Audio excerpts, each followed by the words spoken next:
Les damos la bienvenida a la segunda temporada de Sesgo de Curiosidad.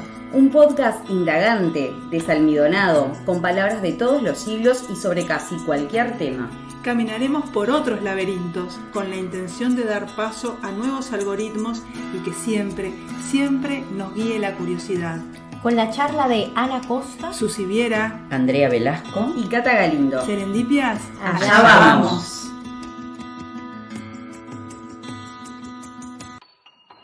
Amigas, bueno, qué alegría encontrarnos para nuestro primer episodio de 2024 y qué alegría encontrarnos con la gente que nos escucha. Buenísimo, la verdad que sí, porque está mucha gente preguntándonos cuándo íbamos a empezar con la segunda temporada de Sesgo de Curiosidad, y yo siempre contestando, bueno, la estamos preparando. Se está pensando, está en la mesa de producción. Bueno, bienvenidas. La verdad que es una alegría, bueno, comenzar esta segunda temporada de Sesgo y que la gente nos acompañe. Y sabemos que el público, así como los lugares, también se han ampliado, ¿no? Sabemos que nos escuchan varias personas de distintas partes del mundo. Y que tenemos público menudo. Tenemos infancias que nos escuchan. Eso está buenísimo. Apostamos a ellos. Apostamos a ellos y ellas. ¿Saben qué les voy a proponer para este primer episodio de esta segunda temporada? Estar hablando de procesos y creatividad. ¡Opa! Me gusta. Medio parecido a lo que escuchamos el otro día en la charla de Pedro Saborido, que estuvo muy buena. Muy buena. Me deben el cuento, me anoté al curso a ver si me... Bueno, para quienes no conocen a Pedro Saborido, es productor, guionista, escritor, actor, y es el que colabora con Diego Capusotto en Peter Capusotto y sus videos. Si no han visto, más que recomendable, diversión asegurada, creatividad asegurada. Un humor muy inteligente. Sin duda. Bueno, ¿qué procesos y creatividad? Un binomio ideal para estos tiempos. Exacto. Y hablando de binomios, ¿alguna de ustedes escuchó hablar del binomio fantástico? Suena muy bien. No, escucharon a los Cuatro Fantásticos. Bueno, pero acá son dos, solamente dos. Acá sabía lo que era, pero en una mesa de boliche, un muchacho que es cantautor y bueno, y que compone, me dijo que él cuando se encontraba en cero, que no tenía ninguna idea de nada, recurría a esta técnica, que parece que la desarrolló Gianni Rodari en un libro de gramática que se llama Gramática de la Fantasía. ¿Y esto qué es? Se trata de unir dos conceptos que no tienen nada que ver entre sí y darles una chispa creativa de la que surgirá algo, y después pueden surgir narrativas, personajes, etc. ¿Vos querés decir que es algo parecido a lo que hacemos acá en Sesgo de Curiosidad? Bueno, sí, yo creo que sí, tal cual. Encontramos ese hilo invisible, como ya Lautréamont lo había hecho en su época, haciendo ese encuentro fortuito entre una máquina de coser, un paraguas en una mesa de disección. Ese azar surrealista es el empleado por Rodari, pero de otro modo, ¿no? Es un poquito más traído a nuestro siglo. Y bueno, ahí se trata de usar listas de objetos o de sustantivos, por un lado, en tarjetas, y por otro lado otros, y sacar así al azar dos tarjetas y unir, como por ejemplo perro y armario. Bueno, y ahí el perro en el armario, un perro sobre el armario del perro, y bueno, y uno pues elige la que más le gusta y lo emplea para una canción, para una poética, para algo. Esto me hace acordar mucho, ¿se acuerdan aquello de en qué se parece una vaca y una pelota? Y a ver, ¿en qué se parece? En que la vaca da la leche da la cremada no da nada. El que nada no se ahoga. El que se ahoga es un bruto. Marco Bruto nació en Roma, Roma está en Italia, Italia está en el mundo, y el mundo, ¿saben qué es? ¿Qué? El mundo es una pelota. Muy bien, Ana, no la conocía esa asociación. Así que bueno, para hacer esta libre asociación no hay que tomarse las palabras en un sentido estricto, como lo veníamos hablando hace un ratito, sino que hay que darle una rienda suelta a esa imaginación e ir hilándolas como mejor nos vaya fluyendo. Por supuesto que habrán ideas que en el camino se irán descartando, de eso se trata el proceso creativo, y la clave es que este método, o la clave de este método, es encontrar dos sustantivos concretos que no guarden ningún tipo de asociación obvia entre sí, siendo este el disparador para tratar de amalgamar esos conceptos. ¿Les parece? Les propongo jugar con este binomio fantástico. Acá voy a sacar papelitos imaginarios. Qué divertido. Bueno, A ver, Susi, te invito a sacar 2 papelitos. Bien. ¿Qué saqué acá? A ver. Zapato de taco Opa. y edificio. ¿Y qué se te viene a la mente para este Y proceso creativo? Zapatos de taco caminando hacia un edificio. Muy bien, muy bien. Bueno, ahora, permiso, Ana, ¿puedo dejarte para que vos repates el juego? A ver. Saco yo 2 papelitos. El primero dice ananá qué y el rico. segundo alambre. Bueno, como buenos uruguayos diríamos que atamos el ananá con alambre. A ver, mis Anita. papelitos. Perdigón. Opa, palabra Caramba. difícil. Otra palabra, azotea. Ey, ¿qué se te ocurre con eso? Hay un perdigón incrustado en mi azotea. Muy bien, bueno, solo para creativo, entendidos. muy creativo. Ahora les comento, ¿no? Viene acá la charla, que hace unos días fuimos con Susi a ver a Pedro Saborido y habló de este efecto disruptivo para generar humor, esto de mezclar cosas de distintos ambientes y que hacen ruido. Por ejemplo, uno de los casos que mencionó y que me dio mucha gracia fue que nos imaginásemos a Brad Pitt, por ejemplo, en la Torre Eiffel, caminando en la Torre Eiffel. Bien, después a Brad Pitt ubicado en, no sé, en Egipto, en una pirámide, después a Brad Pitt en Nueva York, después a Brad Pitt, por ejemplo, en la Puerta del Tropi. Entonces, claro, ahí salieron todas las risas. ¿Por qué? Porque este personaje con ese ambiente uno no lo asocia. Y de ahí, bueno, pueden salir Bueno, yo distintos pensando discursos. que no sabía lo que era un tropi. Claro. Bueno, yo tampoco, me lo contaron. Te No, yo me explicaron. imaginé que venía de Argentina el tropi. Claro. Como el baile tropical. Esto me hace acordar a algo que no tiene mucho que ver, pero escuché hace unos días de un test que se llama el test de Guildford, que es un test de creatividad. Y el asunto es este. En un par de minutos te proponen que le encuentres varios usos alternativos a un objeto cotidiano. Ujú. Puede ser una almohada, un sacacorchos, un clip, un libro. Y recuerdo que en algún momento era uno de los ejercicios de la prueba de ingreso a la Escuela de Diseño Industrial, hace muchos años. Ah, Mira. Mm. Y entonces, Y un ejemplo, por ejemplo, que nos puedas citar, ¿cuál Bueno, sería? por ejemplo, díganme, amigas, así alegremente, varios usos para un destornillador. A ver, Susi. yo siempre uso el destornillador como un cincel. No para destornillar nada, sino cuando tengo que con un martillo sacar algo que está muy atascado, agarro un destornillador y le doy ahí con Un el buen martillo. uso. Y a ver vos, Andrea. A mí así con elementos del diario vivir, no sé, me imagino una esponja ¿Qué que harías? la podés usar ya sea para pintar, para fregar, para secar, no sé, le daría muchos usos. Lo podés convertir en osito y regalárselo a un sobrino. También. Cierto. Sí, yo me la imaginé, viste, cuando agarras la esponja y la pones en pintura y generas efectos. Como tipo yesos Claro, para niños. ahí va. Le cortas formitas y le haces como yesitos. Me encanta. Me encanta. Yesitos. Sellitos. ¿Qué serán? Yo también, pero Bueno. Me imagino esa escultura de yeso. Tal vez hay alguna Bueno, manera pero puede que- ser, es mi Sí, proceso sí, creativo. Tendríamos que investigar, tal vez hay una forma de poner trocitos de esponja en alguna Algo que sustancia los endurezca. soluble y que lo convierta como en algo como papel reciclado, por ejemplo. Eso También. puede ser, Y sí, hacemos tipo unas papel libretitas. maché, Tipo pero papel de maché, pero de esponja. esponja. Está bien. Y después no tenemos que ¿Por qué lavar no? los platos, pero ¿qué importa? Pero Bueno, la tenemos- esponja se usa mucho para hacer títeres. También. Eso Claro. es verdad. Sí. Es verdad. Bueno, y Anita, ¿y tu ejemplo cuál sería? El vaso de Yo requesón. no tengo ejemplo. Vaso ¿No? de requesón. Ah, bien. Bueno, el vaso de requesón he tenido varios. Se puede usar de portalápices, se puede usar de vaso, se puede usar De florero. Es Para un flores clásico, chiquitas. ¿no? No Es está un mal. clásico.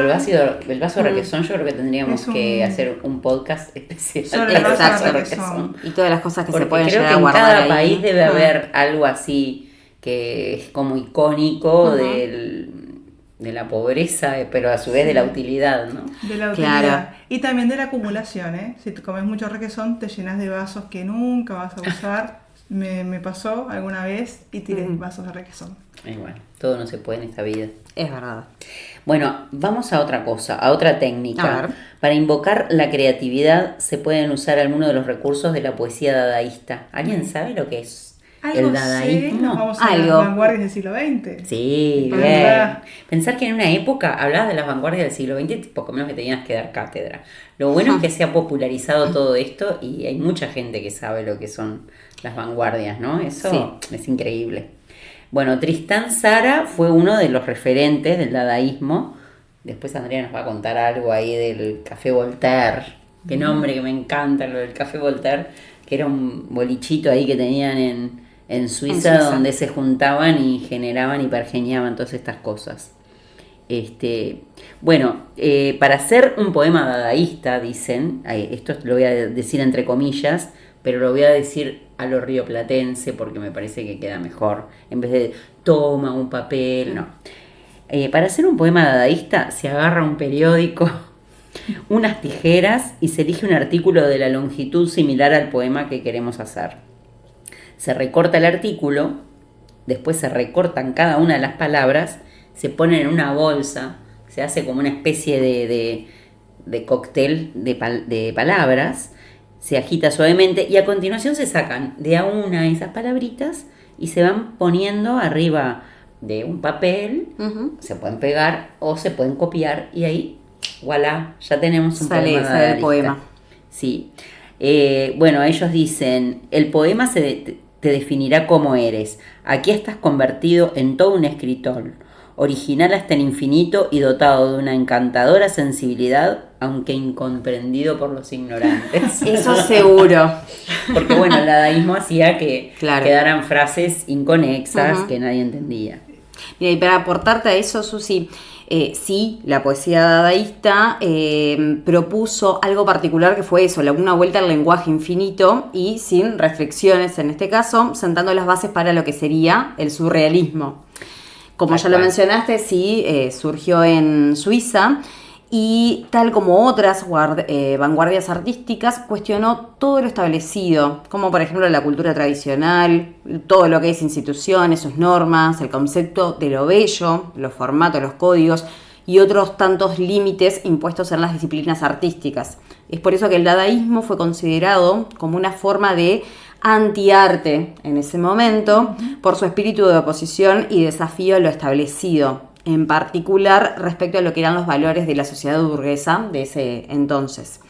Y para ir redondeando esto del dadaísmo, de las poesías dadaístas, las características de esos poemas, como lo estabas ahora describiendo, eran el azar, la libertad absoluta, las contradicciones, la figura del creador y la provocación. Como bien lo mencionaste recién, la forma en que se hacían esos poemas eran de libertad absoluta porque era una Totalmente, mezcolanza ahí sí. de Y palabras. sobre todo esto que eliminar la figura del creador, que en esa época de las vanguardias era muy importante para ellos, ¿no? Sí. Como generar como una especie de anonimato, ¿no? Aquello que no existía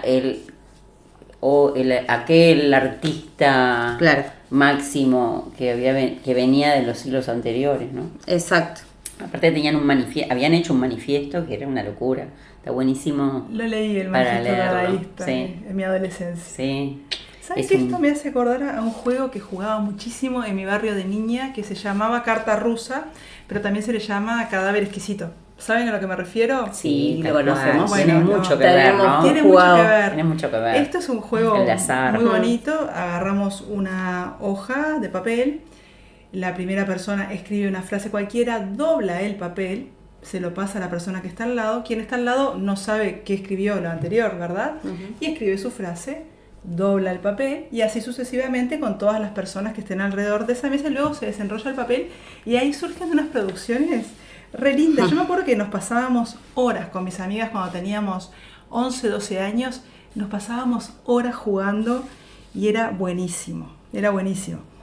Bueno, yo no con 11 y 12 años, un poquito más grande, pasábamos Sí, yo jugando, también ¿no? en el liceo y la única consigna que había de este tipo de juego era una propuesta para poder formar esa frase. Te decían algo, una una consigna. situación y vos escribías lo que se te venía a la cabeza. doblabas el papelito, como bien lo decía Sana, se venía otra consigna, otra propuesta, y ahí, claro, para tener un eje en común. Y después, sí, las historias eran variadas. Sí. Y increíblemente algunas tenían como un hilo conductor sin, Es que se sin generan haberlo como unas propuesto. conexiones inconscientes, yo Sí, creo, sí, sí, ¿no? sí, Pero también. que están como flotando energéticamente Sí, en el espacio es muy ahí. interesante. Tal cual, y hay un tal par cual. de referencias en las artes. Bueno, una es la canción de Fito Páez del disco Euforia, Cadáver Exquisito, que supongo que la letra la habrá hecho jugando al Cadáver Exquisito porque es una letra bastante dadaísta, Ajá. digamos. Y después hay un libro muy bonito escrito por Fidel Esclavo sobre Dernoyans. Es un libro realmente muy delicado, recomendable, muy bonito. De la editorial De la ¿decís? editorial Sí. Y hay una parte en la que transcribe varios cadáveres exquisitos que hacían en sus noches de juventud. Y son realmente verdaderas composiciones poéticas, son bellísimos. Qué hermoso, me encanta la poesía de Dernoyans y me Sí. imagino que de ese grupo de intelectuales que se juntaban en Tacuarembó no puede haber salido nada malo, ¿no? Exacto.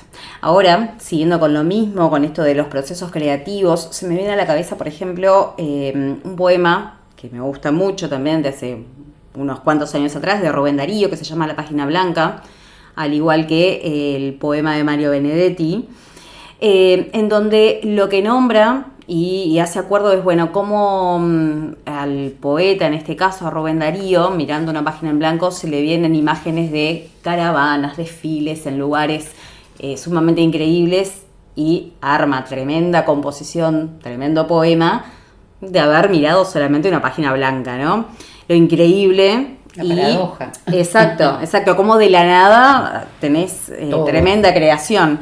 Y les comento las etapas que tienen este tipo de procesos creativos o los procesos creativos en general, ¿no? Primero la preparación de la fase de inspiración, la incubación, la perspectiva, que sería el momento eureka, que ya palabra que le hemos mencionado en la otros primera episodios. temporada, en otros episodios, la evaluación y por último la elaboración.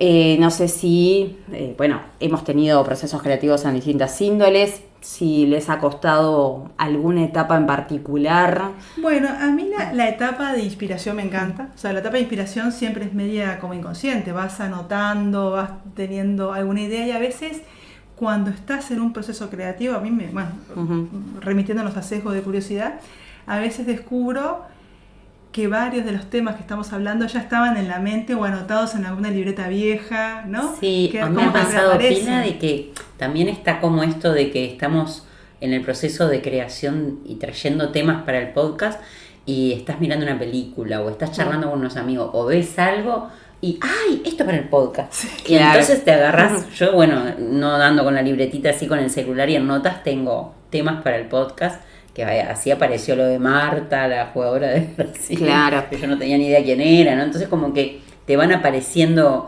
signos y te van como si fuera una marquesina llamando, ¿no?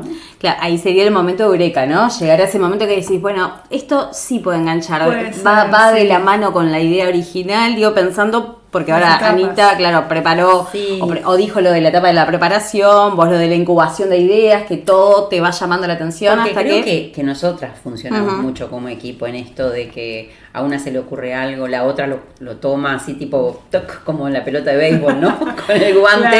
Claro. atajamos todas, todas las pelotas todo haciendo va a dar referencia esa a lluvia de fútbol. ideas. Como siempre decimos a cualquier persona que hable con nosotros, siempre decimos, todo lo que digas puede ser usado en sesgo de curiosidad. Exacto. Tal cual. Bueno, y Eso después es muy tenemos bueno. la etapa de evaluación, que de ahí pasamos por el tamiz a ver qué Claro. cosas van y qué no, obviamente. Y bueno, y la elaboración, Pues trabajo, Trabajo.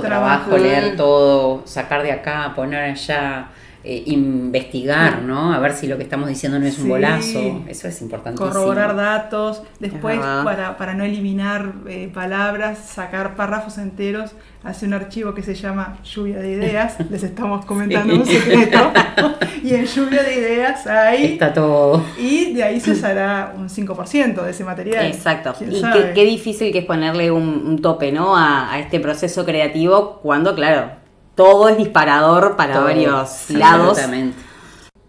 A propósito de esto, una de las cosas que a mí me encanta cuando estoy en Villa Serrana es, después de una siesta, salir a caminar y meterme en el monte indígena.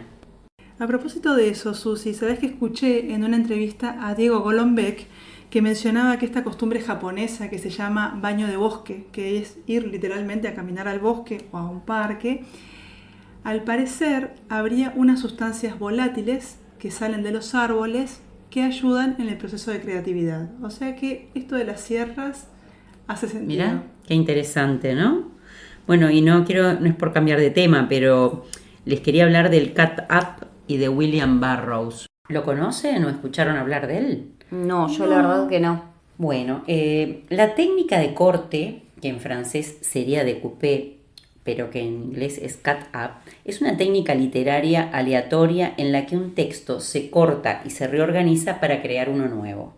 El concepto se remonta a la época de los dadaístas en la década del 20, pero fue popularizado a fines de los 50 y a principios de los 60 por el escritor William Burroughs, y desde entonces se ha utilizado en una amplia variedad de contextos. El corte es una técnica literaria o de género que ya venía inventada por el autor y artista Brian Gysin y el matemático inglés Ian Somerville, perdonen mi inglés pero es terrible, y experimentado por este escritor estadounidense Burroughs, donde un texto original se corta en fragmentos aleatorios y luego estos se reorganizan para producir algo nuevo. ¿Se parece al cadáver exquisito? Sí, Es que todas estas técnicas me parece que están sumamente relacionadas con algunas pequeñas variaciones, muy sutiles, ¿no? Este corte está estrechamente relacionado con el estilo de vida y la filosofía de esta generación beat, definida por Burroughs y Kerouac. Intenta reproducir visiones debidas a los alucinógenos, a las distorsiones espaciotemporales del pensamiento bajo la influencia tóxica, y estéticamente está muy relacionado con el pop art, los happenings y el surrealismo de la posguerra.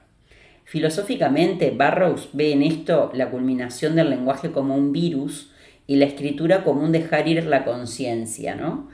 Este tipo de creación influyó, miren a quién, a Julio Cortázar, a músicos como Kurt Cobain, Tom Waits, Tom York de Radiohead, David Bowie y Patti Smith, nada menos y nada más. Tremendos artistas.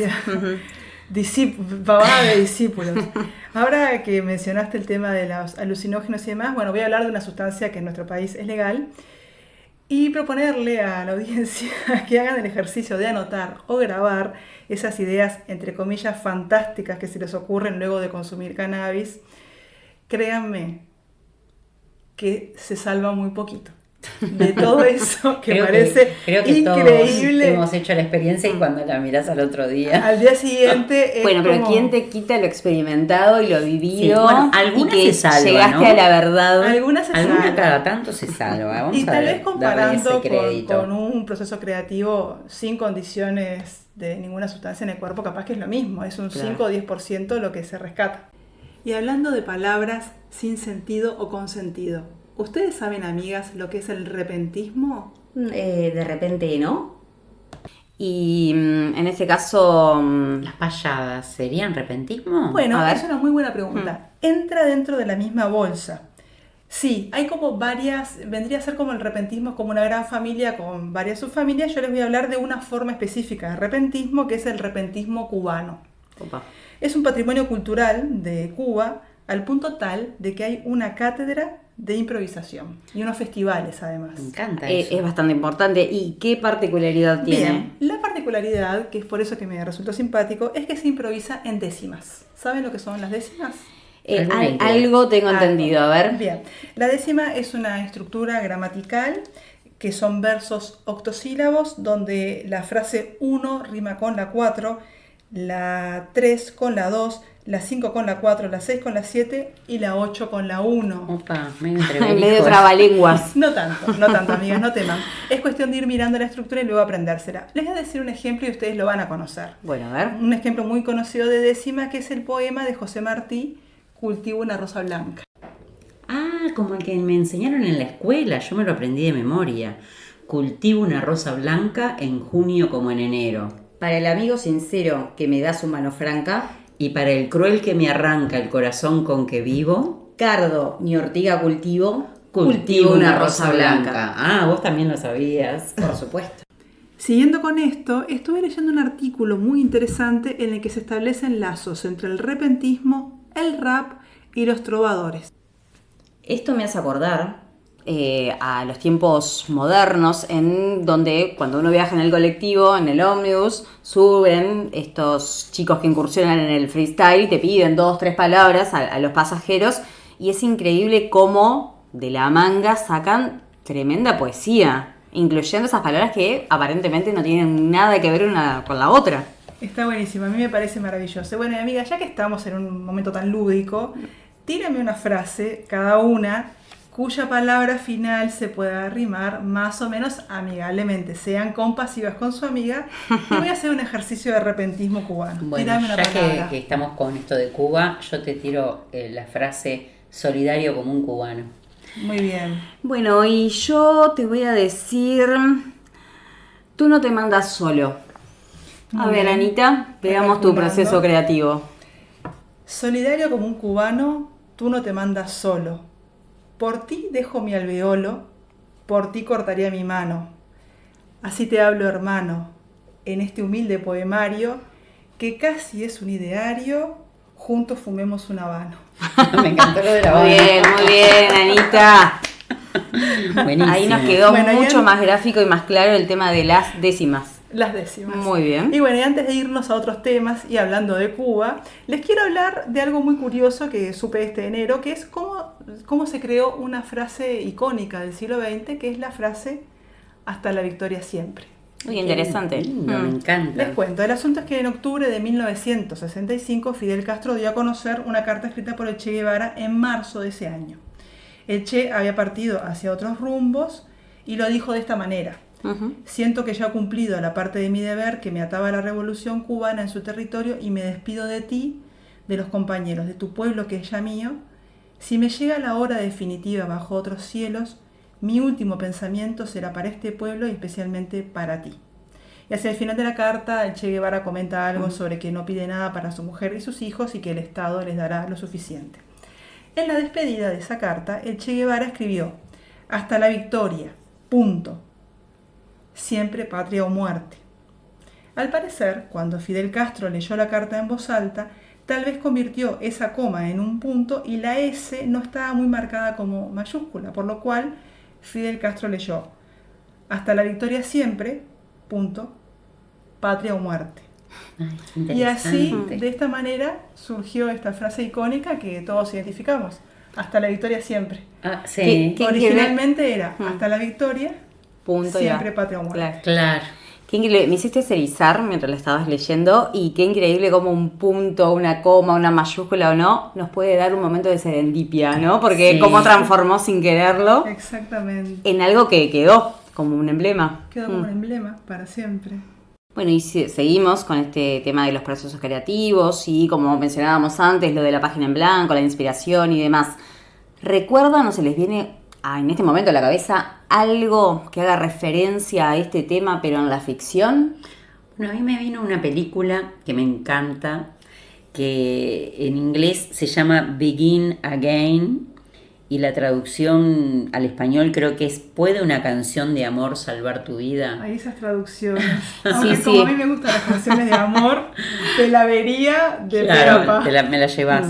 Bueno, la película a mí me encanta, es con Mark Ruffalo y Keira Kingsley, que me encantan Me cualquiera de los encantan dos. ambos, ambos. Y él es un ex productor de música que por unos problemas en la vida, alcoholismo, etcétera, lo echan.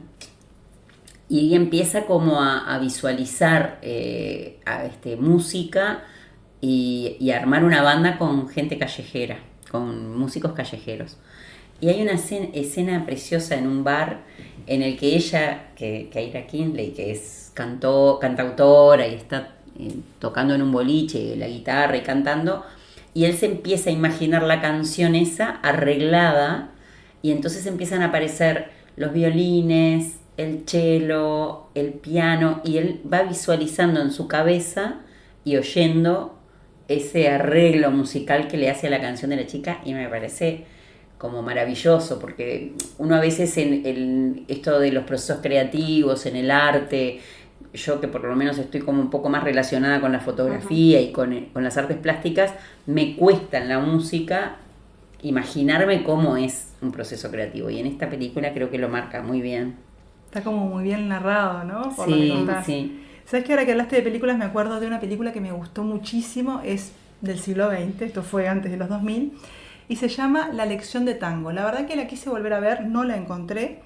La directora se llama Sally Potter y es una historia medianamente autobiográfica. La película es del año 97, si no me equivoco.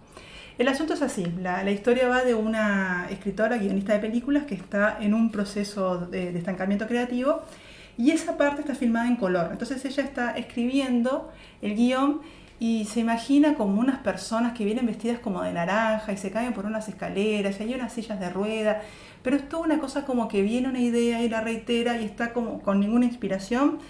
Cuestión que empieza a tomar clases de tango y ahí empieza la película en blanco y negro, y ahí empieza el desbloqueo, empieza como una suerte de serendipia, porque en realidad ella empieza a tomar clases de tango, se copa con eso, se viene a Buenos Aires a tomar clases de tango, medio que se enamora de su profesor y partener. Es muy linda, pero está muy bien porque es una película preciosa, tiene unas imágenes de danza muy bien logradas, pero que surgen a partir de un proceso creativo y escribiendo un guión de una historia que no tenía nada que ver. Acá volvemos siempre a la misma imagen de lo que hablamos al principio, ¿no? De los binomios fantásticos, como dos ideas totalmente distintas y que no van por los mismos carriles, uno los trata de hacer amalgamar y que salga la imaginación y creatividad. Porque se unió su vacío creativo o su página en blanco, como mencionabas el poema de Rubén Darío, con el gusto por la danza. Y ¿sabes qué me hiciste acordar también ahora que hablamos de esto de Rubén Darío? Me acuerdo que de niña me vino este recuerdo, ¿no? Había como en la casa de unos primos de mi madre, había como una historieta que era sobre Miguel Cervantes Saavedra, y era una historieta, ¿no? Entonces a Cervantes el rey le encomienda hacer el obituario de la reina. Y es como un cómic donde está la página en blanco, porque lo ves a él escribiendo: excelsa señora a quien el rey aún adora. Y ves como varias páginas donde no se le ocurre más nada. Claro. Y me acuerdo hasta el día de hoy, tenía 10 años cuando lo vi, y hasta el día de hoy me acuerdo de excelsa señora a quien el rey aún adora. También tiene una doble lectura, puede ser que al rey nada más lo adoraba y quedaba ahí. Puede ser. Pensándolo ahora. Pero está muy bien, como esas páginas en blanco uno va pensando el porqué de una motivación. Bueno, y resulta que yo ahora, pensando en todo esto, pero sin ánimo de generar otro episodio de podcast que podría ser Chan, chan. Un siguiente, ¿la creatividad solo va de la mano de ser original? ¿Cuál es el mérito de la originalidad? Porque por lo que vemos acá, de lo que hemos ido hablando, del dadaísmo, del cat-up, parece como que hay una especie de suerte de refrito de originales, ¿no? Sí, puede ser. Cada uno le va poniendo una impronta, o como hablabas recién de el tema del recorte de los periódicos y hacer las letras. Después vino un par de años después, se cortaban frases y también se iban armando, lo del cadáver exquisito. Sí, yo creo que hay como reversiones. Sí.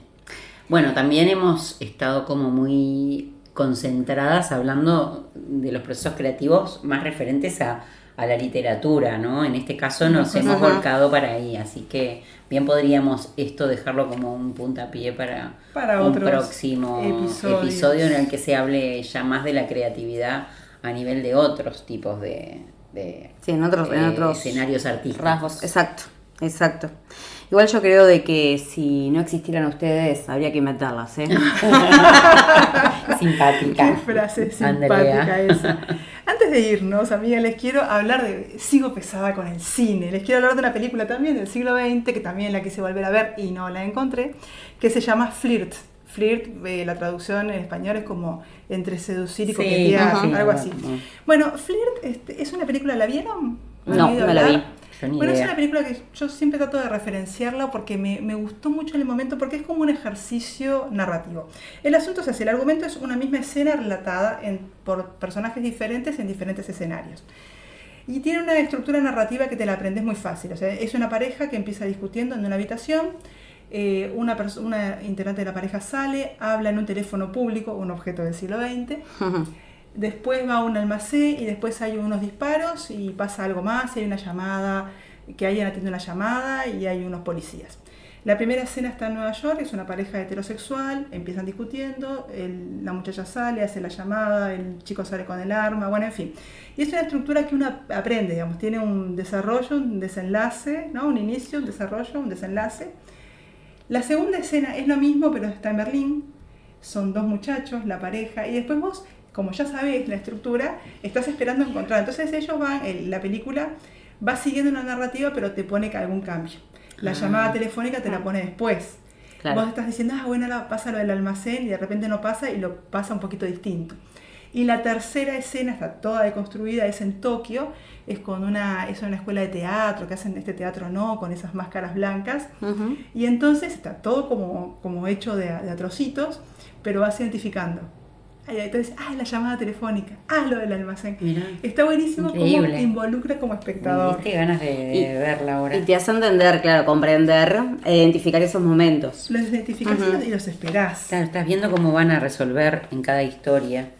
Parece como el juego del teléfono, ¿no? Del teléfono descompuesto, ¿se acuerdan? Sí, era un clásico en los cumpleaños o en la escuela. Tan siglo XX que duele.